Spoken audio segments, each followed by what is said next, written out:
Rakyat Malaysia berikrar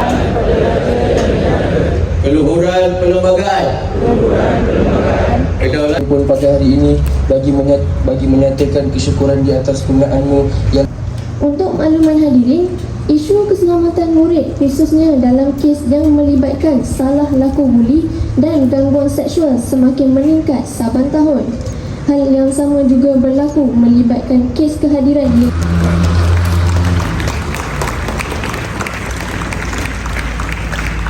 menjadi satu cabaran besar dalam dunia pendidikan masa kini.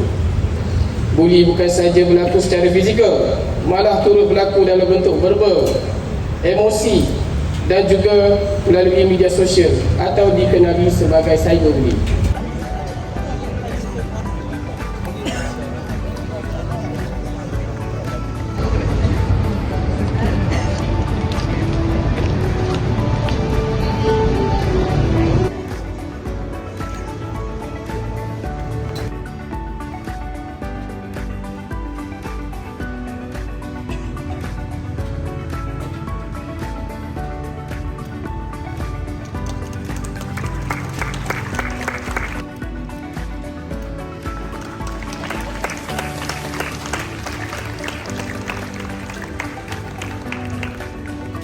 Teruskan lagi dengan kelancaran peti aduan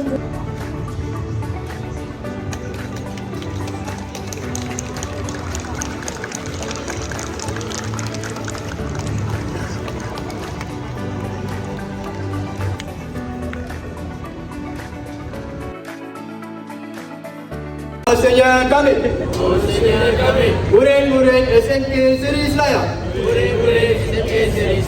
berikrar menentang sekeras-kerasnya murid-murid SMK Seri Selayar berikrar menentang sekeras-kerasnya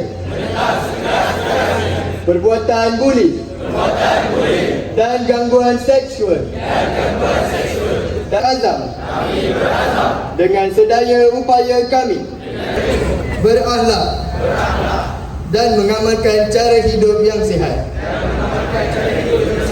Terima kasih. Ahmad Muiz bin Muhammad Musa dari kelas 3S di kelas 4 Aurora. Di kelas 3KA1. Yu dari kelas 3RK.